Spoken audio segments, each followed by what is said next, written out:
Muito bem, pessoal, boa noite. Bem-vindos a todos vocês aí mais uma vez para essa nossa live. Hoje com um convidado muito especial, né, o meu amigo Paulo Antônio, que nós vamos discutir hoje sobre algumas características da espiritualidade propriamente relacionada à vida monástica, né? Nós vamos falar um pouquinho dessa interface que existe entre a vida do mosteiro e a vida nossa. O que os mosteiros, sejam eles de quais religiões forem, eles têm a nos contar hoje, né? Vou pedir para o Paulo me mandar uma solicitação de participação para a gente poder já ir começando. O pessoal devagarzinho vai chegando. Boa noite a todos vocês. Os rostinhos novos, os rostinhos queridos de sempre. Paulinho, você tem que sair e entrar de novo. E aí você me manda uma solicitação de participar. Aí eu autorizo você a entrar e a gente começa a bater papo. Aí você entra ao vivo aí com a gente, tá? Nós vamos hoje falar um pouquinho da espiritualidade num âmbito bastante particular, de uma característica bem própria de opção de vida, de escolha de vida.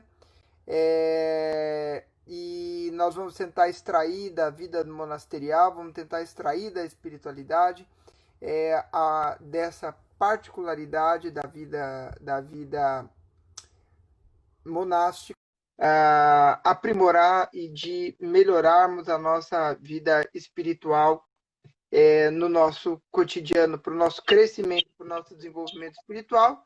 E aí está o Paulinho. Oi, Paulo, tudo Muito bem? bem.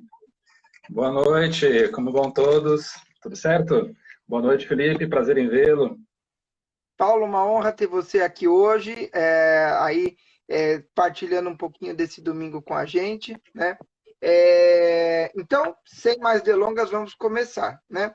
Eu fiz umas 700 perguntas, eu acho que até domingo até o próximo domingo a gente deve dar conta, mas brincadeira. Então, eu queria apresentar a vocês o Paulo. Então, o Paulo é psicólogo clínico do Instituto do Câncer do Estado de São Paulo, é oblato do Mosteiro de São Bento e um colega de vários trabalhos na área de espiritualidade relacionada à saúde, né?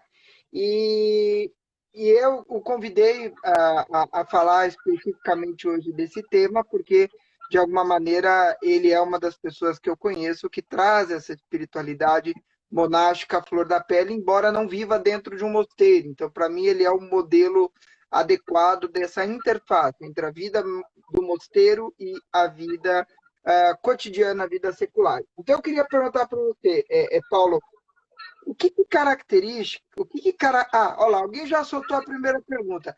O que é um oblato? Então, explica Oi. isso aí para o pessoal. Explique suas referências. Muito bem. Bom, então, antes de mais nada, agradeço muito ao convite do Felipe, grande amigo, de fato, trabalhando junto aí em várias frentes, sempre bastante ativo, bastante produtivo. E esse, né, é um tema bastante caro para mim, justamente como o Felipe colocou aí na apresentação, pelo envolvimento, né, na vida monástica, na vida religiosa. E aí, respondendo então aí a primeira questão, assim, o que é um oblato? Né? O que isso significa? Como é que isso se dá? Bom, nas suas origens, né, o oblato ele era assim chamado desde os inícios da vida dos mosteiros, em que crianças eram levadas aos mosteiros para serem educadas nos mosteiros, né, que eles funcionavam como uma fonte de educação, de alfabetização, para as vilas que iam se organizando, que iam nascendo ao redor do próprio mosteiro. Né? Então, o mosteiro sempre foi fonte de uma vida bastante ativa. Os mosteiros acabaram fecundando as cidades em volta, e muitas vezes as famílias mais pobres, que não tinham como cuidar dos seus filhos, ou que queriam dar alguma educação para essas crianças, levavam esses jovens ao mosteiro para que ali fossem educados ou vivessem mesmo a vida religiosa, né? Então, nesse primeiro momento, foi isso. Depois, com o tempo, o oblato passou a ser a pessoa da comunidade, né, o que a gente chama de leigo, né, e que, de alguma maneira, por frequentar, por fazer parte ali daquela comunidade monástica, acabava se tornando mesmo um só com aquela comunidade. O oblato, a palavra em si, significa oferta, né? Então, no sentido que é dado hoje, tem o sentido de que a pessoa do oblato, né, oferece a si mesmo a Cristo, não é? E por meio da vida ligada ao mosteiro, procura viver na sua experiência cotidiana, do dia a dia, a adaptação da regra monástica feita por São Bento à vida leiga. Então, a regra ela foi feita para a vida do monge, mas o leigo vai procurando fazer transposições para a vida pessoal, para a vida de família, para a vida no trabalho, né? Então, são essas as relações. Então, o oblato procura oferecer o seu trabalho, o seu convívio, o seu dia a dia, né? Sempre como uma forma de comunicar o Evangelho de Cristo, de comunicar nas suas ações, né, aquilo que são os ensinamentos de Cristo e da Igreja. Então, basicamente, Paulo, acho que é isso. Deixa eu te perguntar uma coisa. E quais são esses pilares? Assim, é claro, a gente sabe que cada estilo de vida monasterial ele possui certas regras, certas características e certos carismas, né? Mas se nós pudermos assim, a vida monástica de uma forma geral, aqui evidentemente é a vida monástica dentro de uma experiência cristã. Quais são as características dessa forma de vivência da espiritualidade? Ok, esse é um aspecto importante, né? Assim, porque muitas vezes a gente fala de espiritualidade e fica uma ideia, às vezes, um pouco genérica, né? Assim, no que isso consiste e tal. Não, eu tenho a minha espiritualidade porque eu acredito em Deus, então a coisa acaba ficando um pouco solta. Bem, a espiritualidade, como vivida, né, no cristianismo, como vivida dentro da Igreja Católica, vamos dizer assim, ela tem uma estrutura, como que uma ossatura, vamos dizer assim, fazendo uma comparação aí com o corpo, que é única. Essa ossatura, essa estrutura está baseada nos evangelhos, está baseada na vida de Cristo. É isso que dá sustentação à própria igreja, né?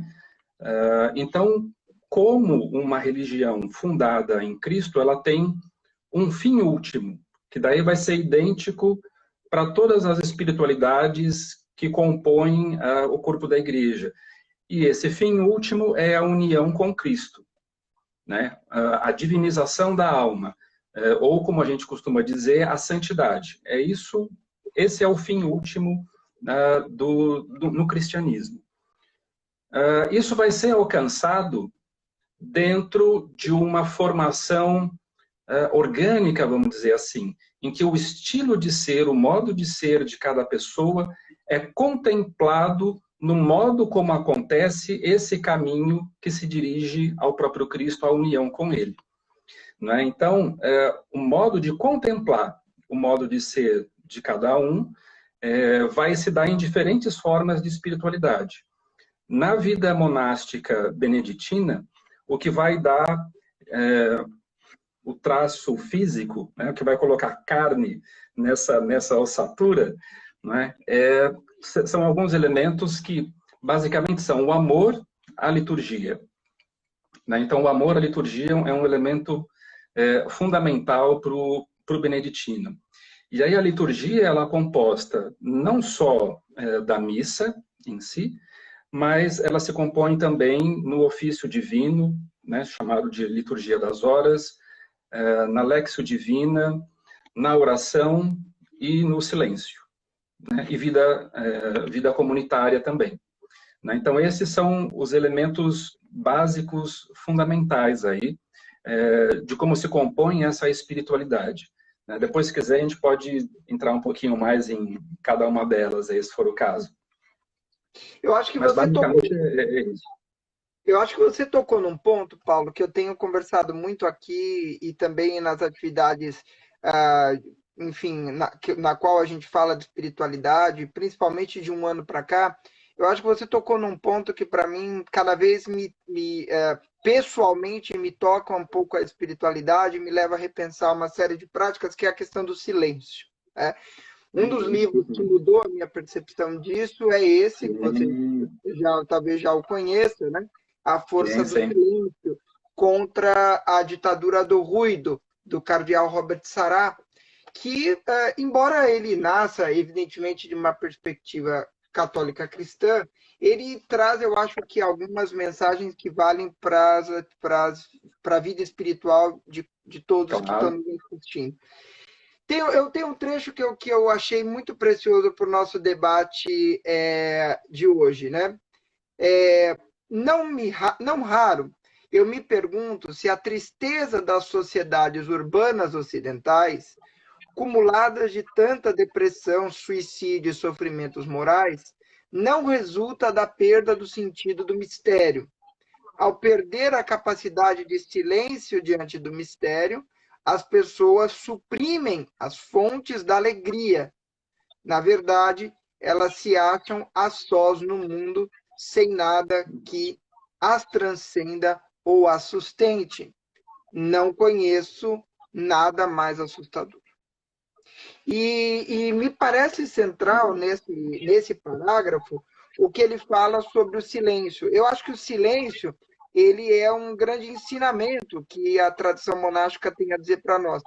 E aí eu queria te perguntar, em que o silêncio contribui para o crescimento espiritual e a vida interior? Quer dizer, por que ficar em silêncio? Essa vai ser a primeira pergunta. E a segunda é como ficar em silêncio. Então, primeiro, por quê? Por que ficar em silêncio? Pois é, o cardeal Sará, ele é bem preciso, né? Assim, acho que ele é bastante arguto também quando ele identifica esse elemento na nossa sociedade, né? Porque, de fato, hoje em dia, o silêncio ele acontece muito mais como uma falha, né? Acabou a energia, algo deu errado, bom, fez-se o silêncio, então, bom, alguma coisa falhou, alguma coisa deu errado, não é? E muito interessante nesse trecho que você leu, porque ele vai falando que na ausência do silêncio se vive a solidão, né? Então, isso aqui é muito interessante, porque até do ponto de vista psicológico, o Winnicott vai falar uma coisa que eu acho que se encaixa perfeitamente nisso, que é o seguinte: ele se perguntou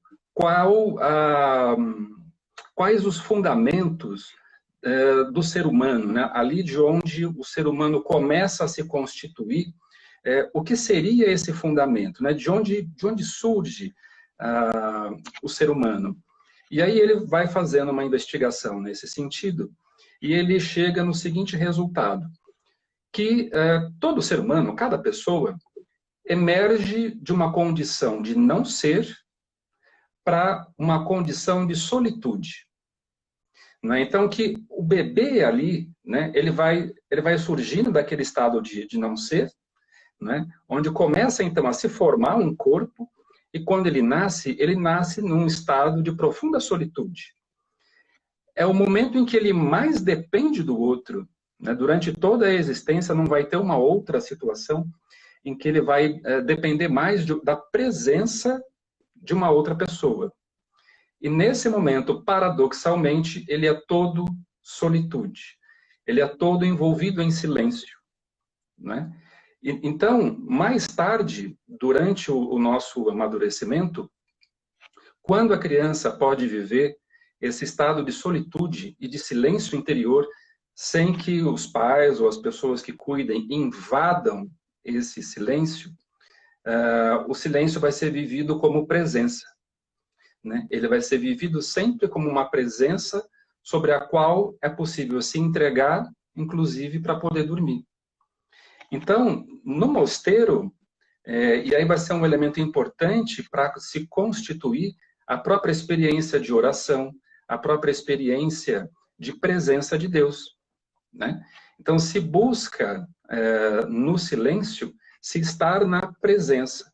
mas isso só vai poder acontecer também para aquelas pessoas que, na sua própria história, tiveram a possibilidade de encontrar o silêncio como uma condição de continuidade de ser.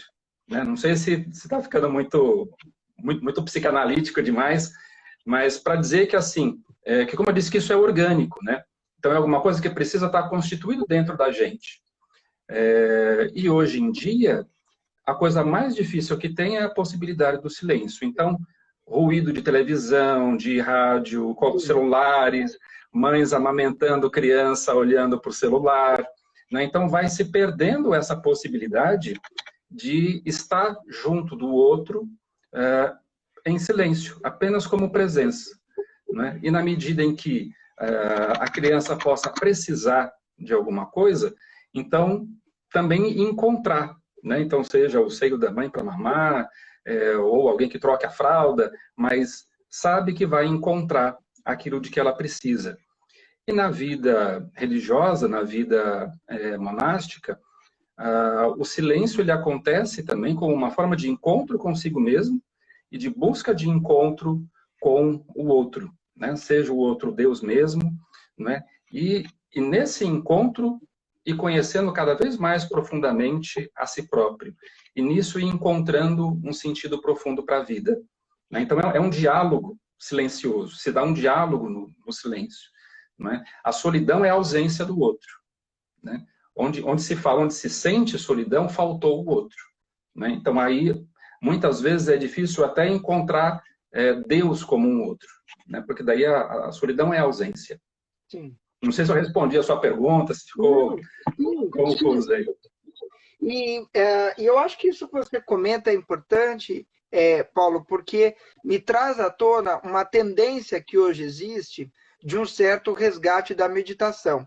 Então, eu nunca vi, na minha curta existência, tantos cursos, tantos apregoamentos de meditação, assim. Aprenda a meditação comigo, mindfulness comigo, meditação em 15 minutos, uma enxurrada de meditação, e eu fico olhando, eu não sei, quer dizer, claro, cada pessoa manifesta ou oferece aquilo que acredita estar disposta, né? Mas é uma enxurrada de pessoas que dizem ser capazes de levar as pessoas a estados de meditação profunda. Porque, ao meu ver, a meditação é algo muito sério, porque é um momento onde você, de alguma maneira, atenta ou coloca a sua atenção corporal e espiritual como que integrada, né? Eu vou fazer uma citação budista para a gente refletir um pouco sobre essa questão da meditação, e depois eu queria que você falasse entre semelhanças e diferenças entre a meditação monástica e a meditação, digamos assim, secular, que a gente vem experimentando em diversos cursos, né? Mas então esse elemento da meditação está presente no ensinamento de Thich Nhat Hanh, é um ensinamento budista que diz assim: o que é a meditação? Meditação significa estar totalmente presente, corpo e espírito unidos, imperturbavelmente. Se tu estás presente, isso é também outra coisa. Isto é vida, pois vida só te é disponível se tu fores disponível para a vida. As duas coisas se pertencem mutuamente. Meditar significa sentar-se às margens de seu sentimento e observar como eles vêm e como eles vão, e olhar profundamente em sua natureza. Vou repetir essa parte, eu acho forte. Meditar significa sentar às margens do seu sentimento e observar como eles vêm e como eles vão, e olhar profundamente em sua natureza. Meditar significa, em primeiro lugar, gerar energia da atenção para que ela acolha nossos sentimentos e nossa percepção. E aí eu deixo essa pergunta para você, Paulo. O que você entende como meditação e como essa meditação dentro do mosteiro, dentro da vida dos monges, pode permear a nossa rotina cada vez mais atabalhoada? Tem uma coisa que eu acho muito importante e que acaba passando despercebido por essas pessoas que vão mesmo atrás de uma série de métodos de meditação. E é muito curioso como as pessoas procuram muito mais, conhecem muito mais o estilo de meditação oriental do que aquele, né, que corresponde ao ambiente cultural no qual a gente vive, né? É muito comum, mesmo para católicos, né, fazer ou buscar uma meditação budista, oriental, etc. E esse tipo de meditação, ele corresponde a uma determinada concepção de absoluto do Oriente, e isso cria uma antropologia também, né? Tem uma visão de ser humano.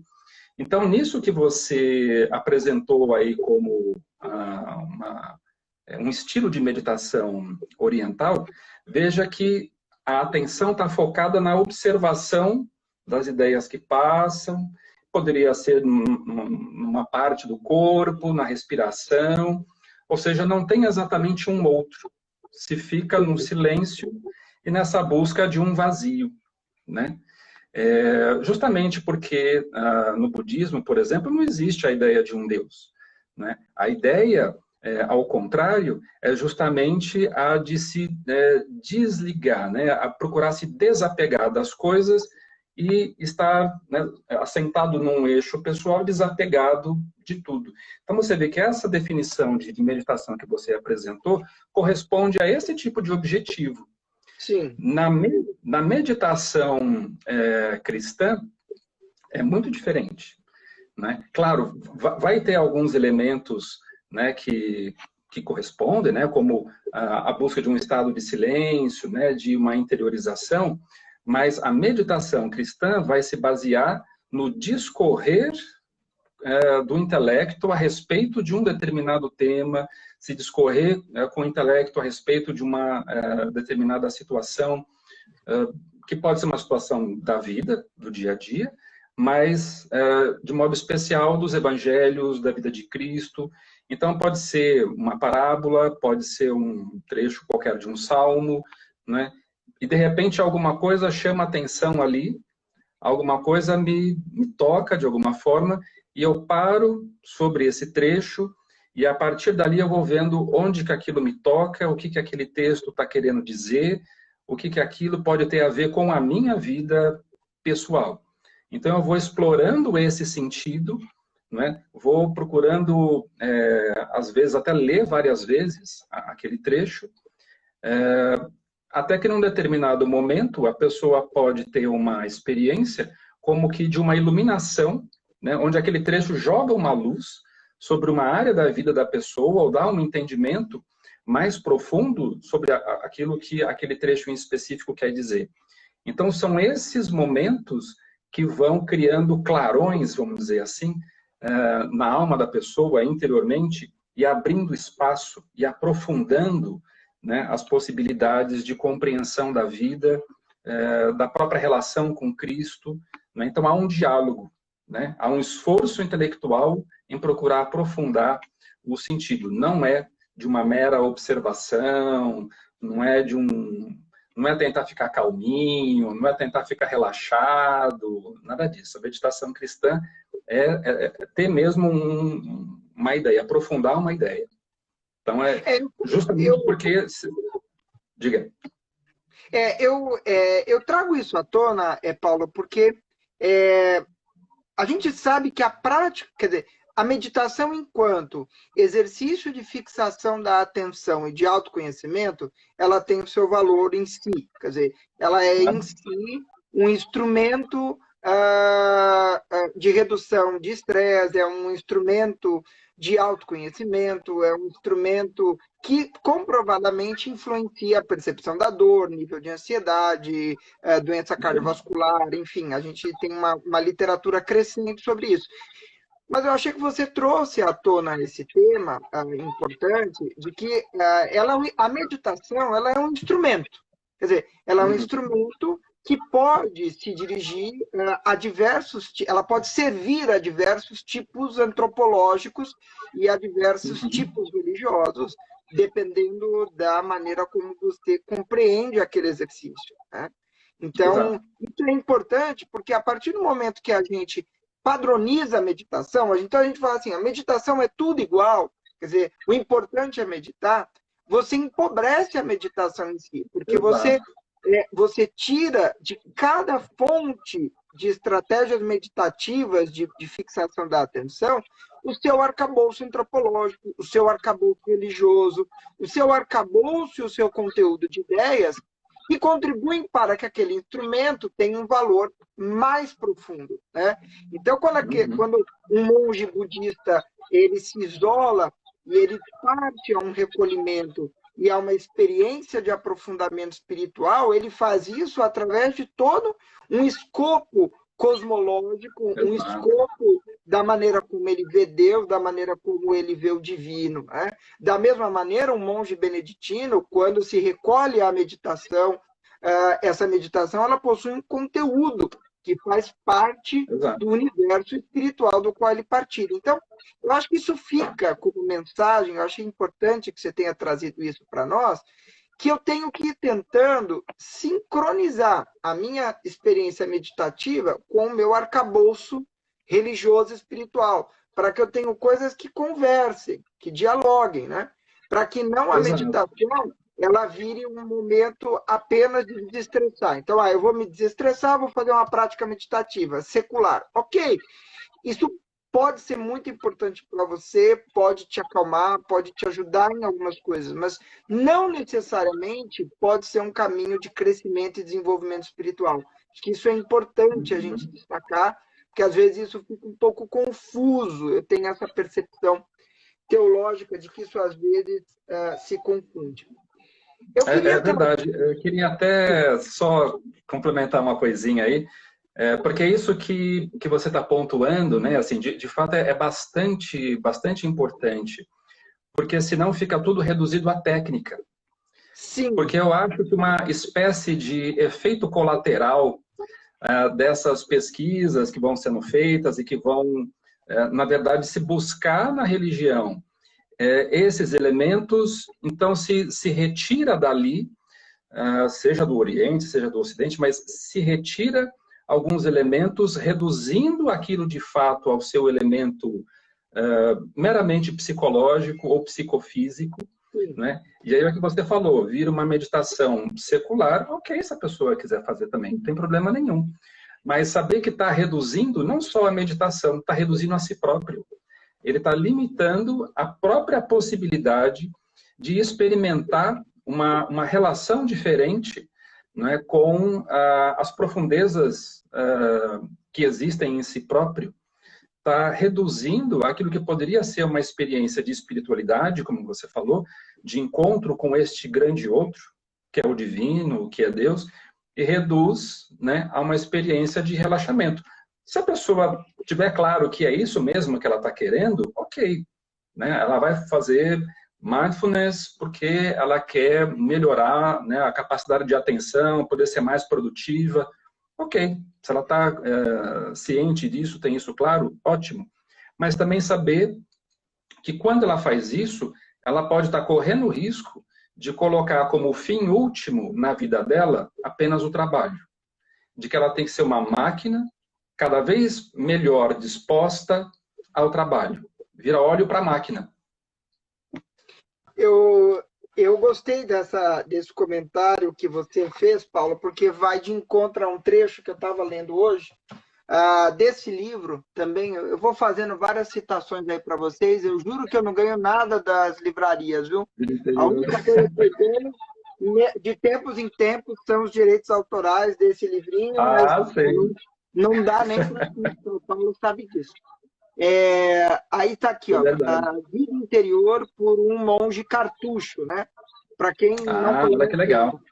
Para quem não conhece a tradição cartucha, os cartuchos são os filhos de São Bruno, né? Que são monges que vivem uma espiritualidade profundamente marcada pelo silêncio e pelo isolamento, né? Eles têm uma vida monástica mais silenciosa, Bastante mais fechada. Eles cultivam a virtude do silêncio, né? Mas tem um momento que eles falam sobre as virtudes, quer dizer, de você ir ganhando virtudes, você ser uma pessoa virtuosa, como você diz aí, mais apta ao trabalho, a fazer as suas coisas cotidianamente, a você ser uma pessoa melhor. E o monge faz a seguinte reflexão nesse livro: a obediência, que depois eu quero discutir com você também, a obediência monástica, que está super fora de moda, a obediência Sim. e a paciência não são fins em si próprio. Ou seja, arte pela arte é uma fórmula inaceitável, porque nenhuma coisa criada é o seu próprio fim. O mesmo vale para a virtude. A virtude pela virtude é um ideal mesquinho e desencorajador, porque é impossível de realizar. Aquele que deixa o mundo pela alegria medíocre de se acreditar perfeito, ou que luta contra o mundo para sentir-se vencedor e conquistar sua própria estima, não alcançará jamais nada além de uma nobreza ilusória e encontrará esse mesmo mundo nas próprias obras por meio das quais se esforçam por deixá-lo. É isso mesmo. Às vezes eu fico observando também, Paulo, esses certos exercícios ditos de espiritualidade, aonde é uma espiritualidade tão autocentrada que eu penso assim, quando acabar, quer dizer, quando chegar ao fim da vida e acabarem todos esses exercícios de espiritualidade, o que se atingiu? Quer dizer, o que se construiu? Quer dizer, qual é o edifício espiritual que se construiu? Eu acho que isso é importante para as pessoas que estão nos ouvindo e para nós mesmos, nós pensarmos que a vida espiritual ela tem que ter um caminho de progresso, mas um progresso não por si só, para que eu fale, putz, agora eu sou um cara super espiritualizado, super descolado do mundo, super amo todo mundo, super não fico bravo, essas coisas, né? Como se eu fosse, quer dizer, ou ser agora, eu sou um cara calmo no trabalho, eu sou um cara que compreendo, e como se a espiritualidade, na verdade, ela tivesse que alimentar a minha vida cotidiana, quando na verdade é o contrário, né? Eu tenho essa impressão de que a espiritualidade, quando ela é excessivamente pasteurizada, quando ela é excessivamente descolada de um arcabouço mínimo de reflexões teológicas, ela acaba virando isso, um exercício de autoafetação, né?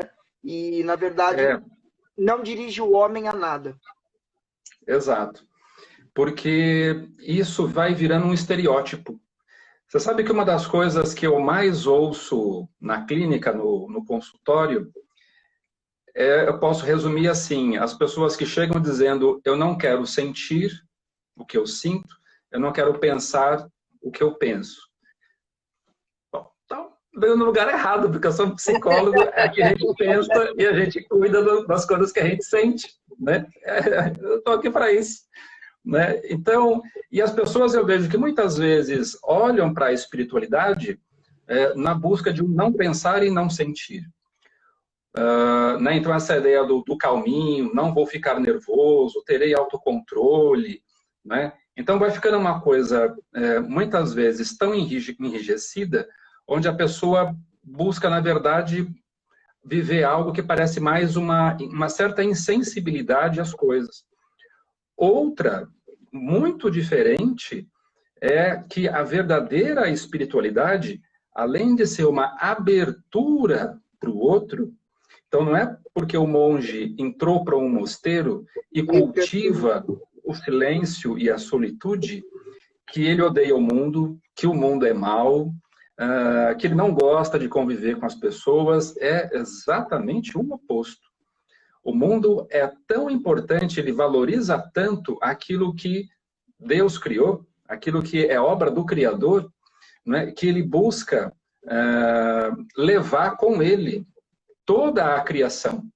Né? Quando o monge entra no mosteiro, ele carrega em si, por ser ser humano, ele leva consigo toda a história, ele leva consigo toda a natureza, ele leva consigo toda a sociedade, e traz sempre presente nas suas orações as necessidades da sociedade.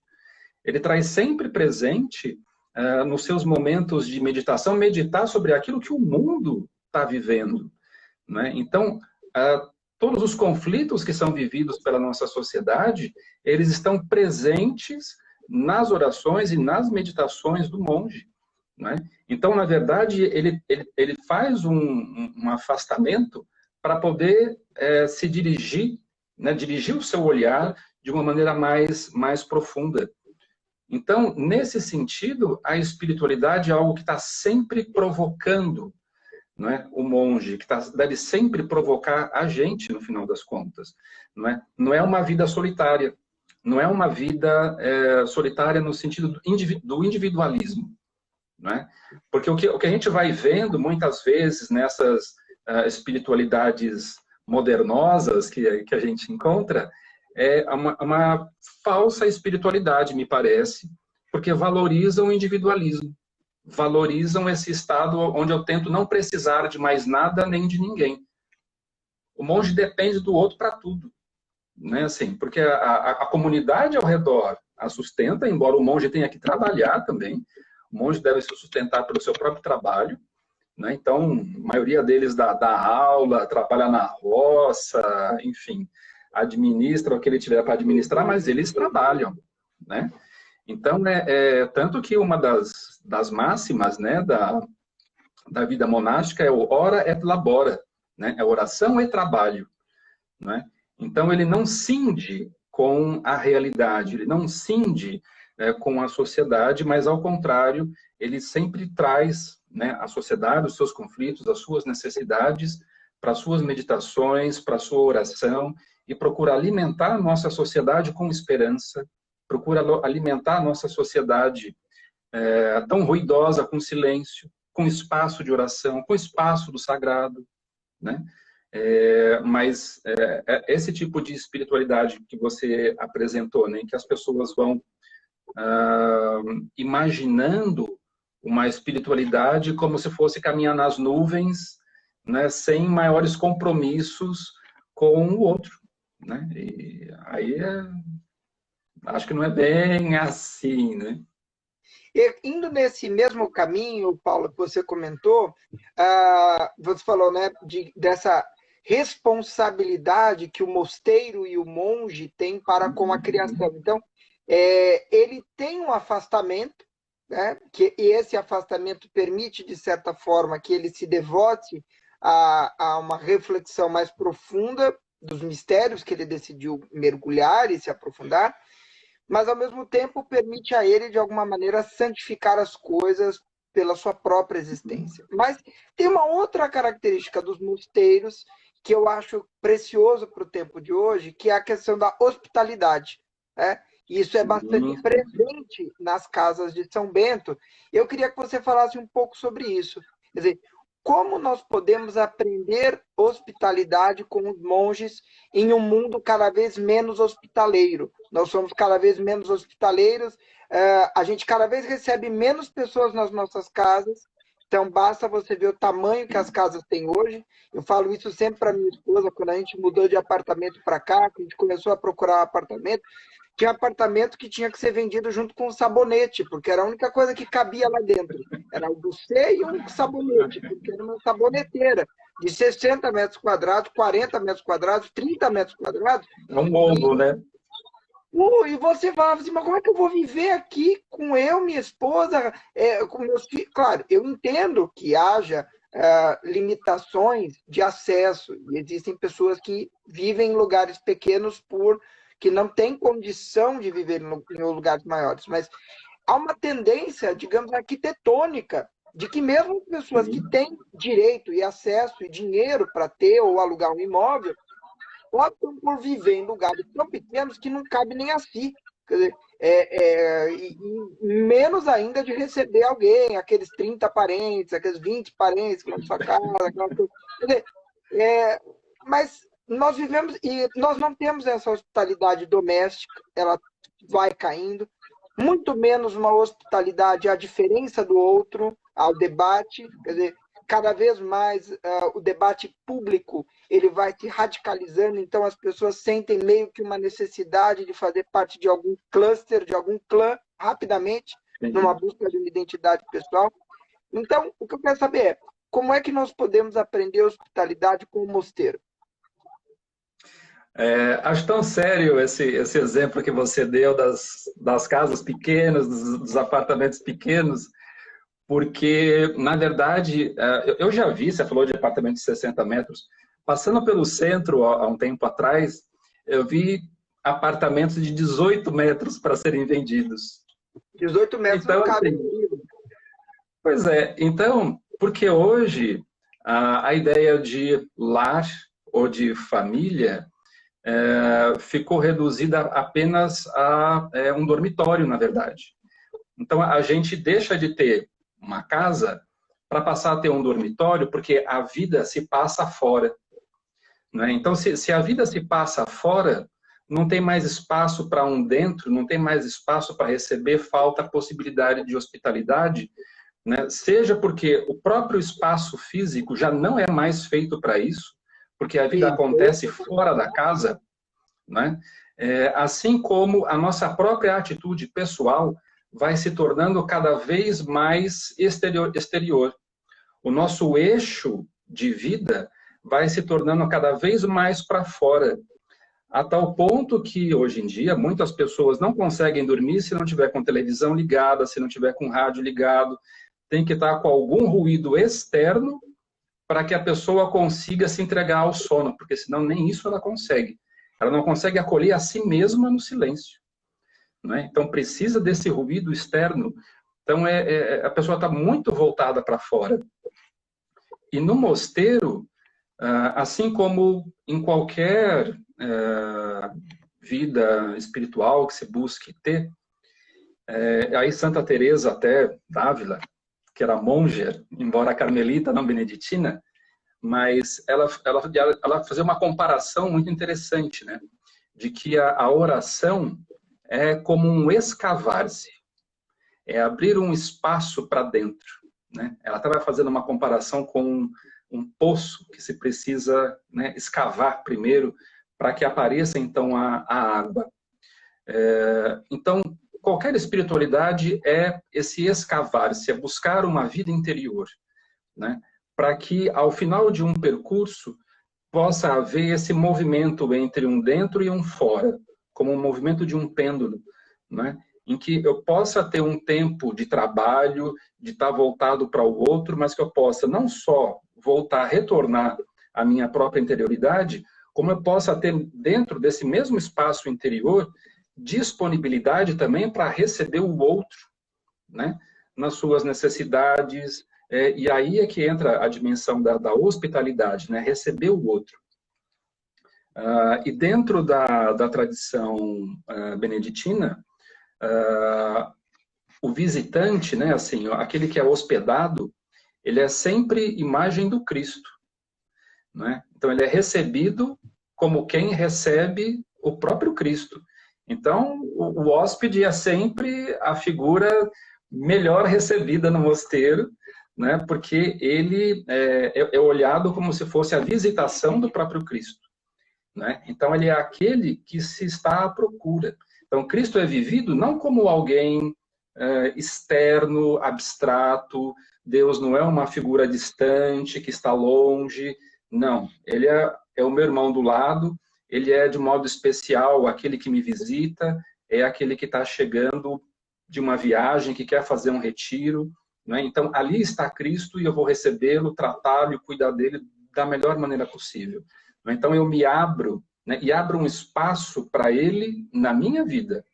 Né? Então, o meu trabalho vai estar dirigido para aquela pessoa, para que ele possa estar atendido da melhor maneira possível, né? Que a roupa de cama seja a melhor possível, com simplicidade, mas a melhor possível, que tudo esteja absolutamente limpo, que a comida seja feita da melhor maneira, que os horários sejam cumpridos da melhor maneira, né? Então, tudo é ofertado, né, com o máximo de cuidado, né? Mas justamente porque se abre esse espaço onde o outro pode vir e ficar, né? Então, muito diferente, né, da situação que você começou falando, né, das nossas casas atuais, né, dos apartamentos, onde se vem mais de uma ou duas pessoas, olha, a gente já não tem mais como receber, vamos nos encontrar num bar, né, porque senão né, já não cabe mais.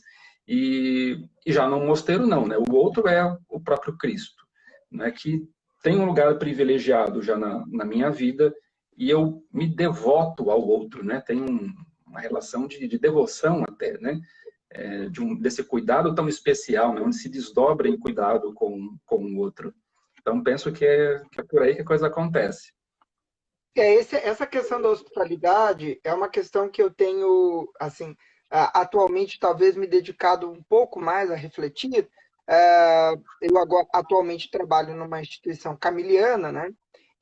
E São Uhum. Camilo tinha uma frase que diz o seguinte, que o hospital deve ser um exemplo de hospitalidade, né? E, quer dizer, parece meio óbvio, né? Como hemorragia de sangue, que o hospital tem que ser um templo de hospitalidade, mas não são. Os hospitais, Não eles não são. são espaços de hospitalidade. Quer dizer, você chega no hospital, você é rapidamente despido das suas roupas, você é padronizado com uma roupa hospitalar, não importa o ambiente que você tiver, você recebe um código pela segurança, você recebe um número pela segurança, em nome da segurança, você é totalmente despersonalizado, né? Você tem televisões em todo lugar, em todo canto tem televisão. Tem televisão nos leitos da UTI. Eu me lembro de uma outra hospital que eu trabalhei, que você tinha 36 leitos de UTI, um do ladinho do outro, e 36 televisões. Então, domingo à tarde era impossível você passar visita adequadamente, porque você tinha 36 programas de auditório ao mesmo tempo, com as mais diversas babaquices ecoando altamente. Eu falei, gente, é impossível cuidar, é impossível alguém melhorar nesse lugar, com esse barulho insuportável, né? Já vi monitor de televisão até em elevador. Não, pelo amor de Tem um Deus. espaço vazio. Quer dizer, assim, eu acho que essa é uma reflexão que talvez a gente possa até fazer uma live só para falar disso, mas eu acho que essa é uma reflexão que os hospitais têm que fazer urgentemente. Quer dizer, como os hospitais podem ser lugar que realmente recebem as pessoas, que realmente têm as pessoas como foco de assistência, essa preocupação não só de oferecer o melhor do âmbito de vista técnico e profissional e seguro. É claro, os hospitais têm que ser lugares seguros, mas eles têm que ser casas de acolhimento. Há de ter no hospital alguma acolhida. E essa acolhida passa pela gentileza das pessoas, passa pela maneira como a gente fala aqui sempre em casa, minha esposa é nutricionista, né? Na maneira de apresentar os alimentos. Às vezes o camarada olha a comida e fala, não vou comer isso daqui. Mas é claro, nem eu ia comer isso daí. Vem numa bandeja, tudo misturado, as comidas uma em cima da outra, tudo com o mesmo cheiro. Quando, na verdade, você poderia só ter apresentado a comida de uma forma diferente, não precisava ter gastado dinheiro, só apresentar a comida de uma forma diferente. Isso, de repente, poderia dar uma Outro sensação. estímulo, né? Então, essa é uma visão que eu tenho, Paulo. Acho que a gente vai ter muito. Os hospitais têm muito a aprender com os mosteiros, né? Acho que Com certeza.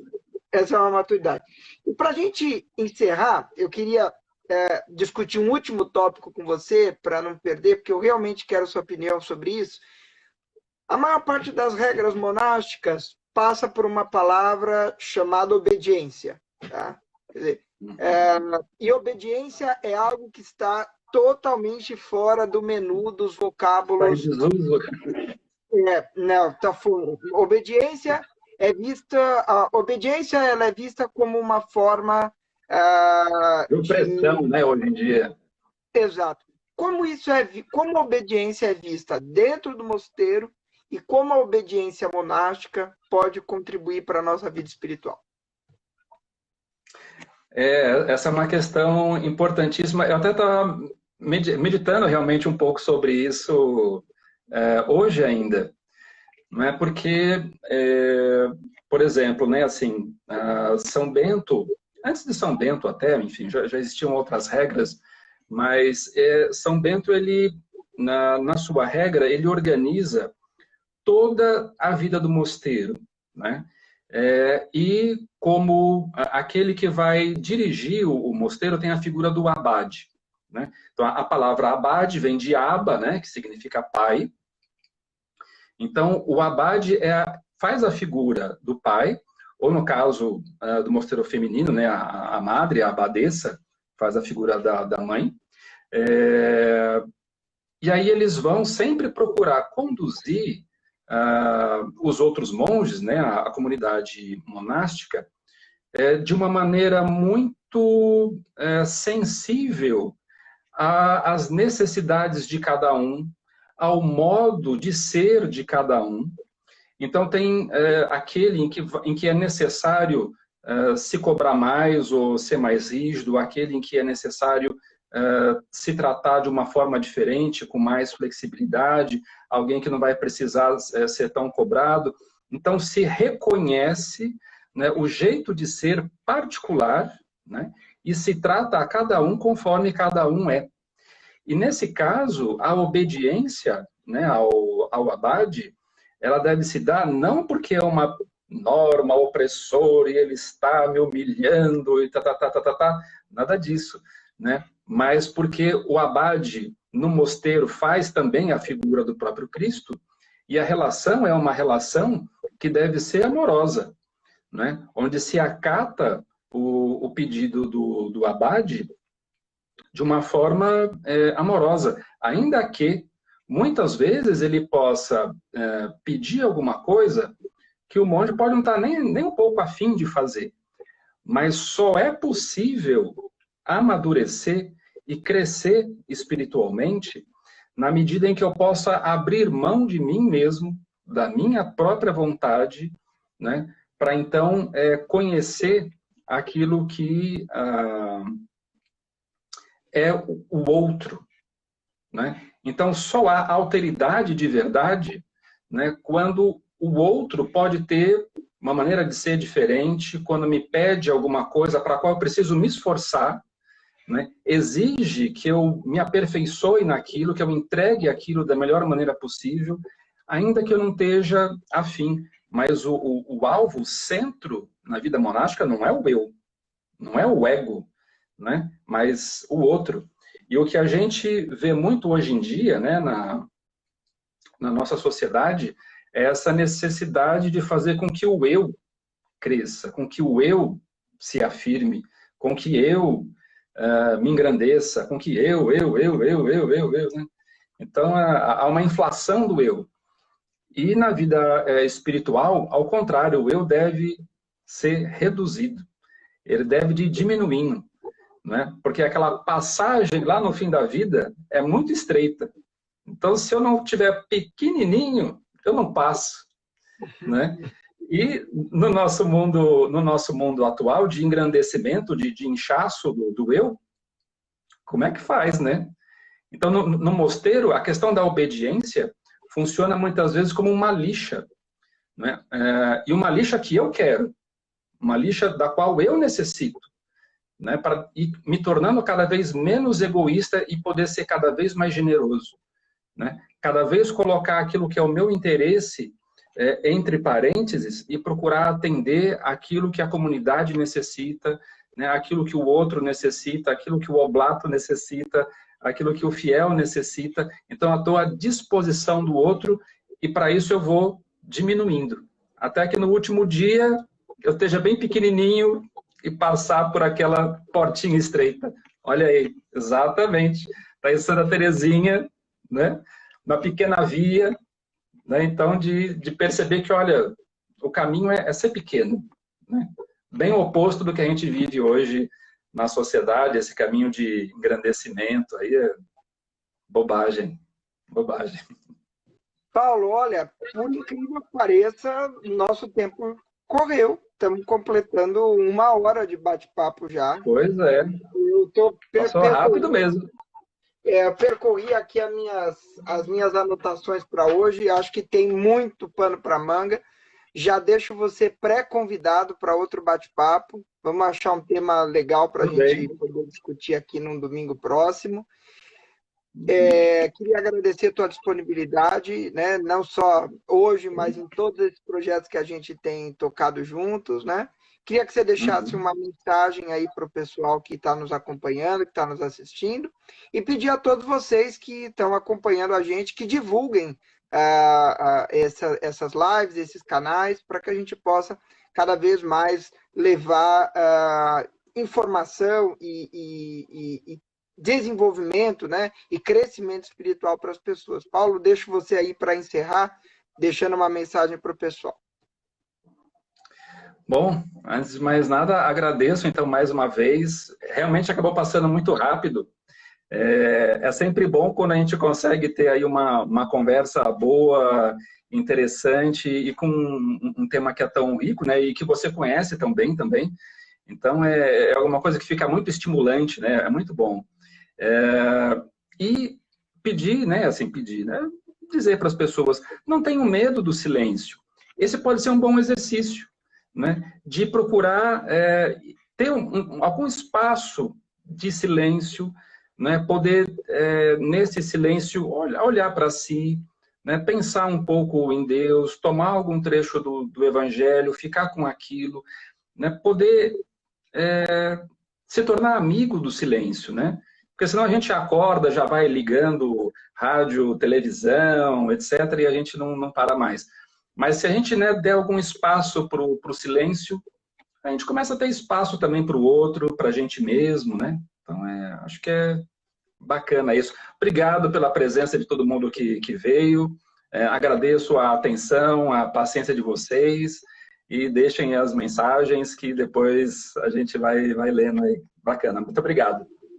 Tchau, Paulão. Boa semana para você. A gente se vê. Tchau, pessoal. Até domingo que vem. Um abração. Até, um abração.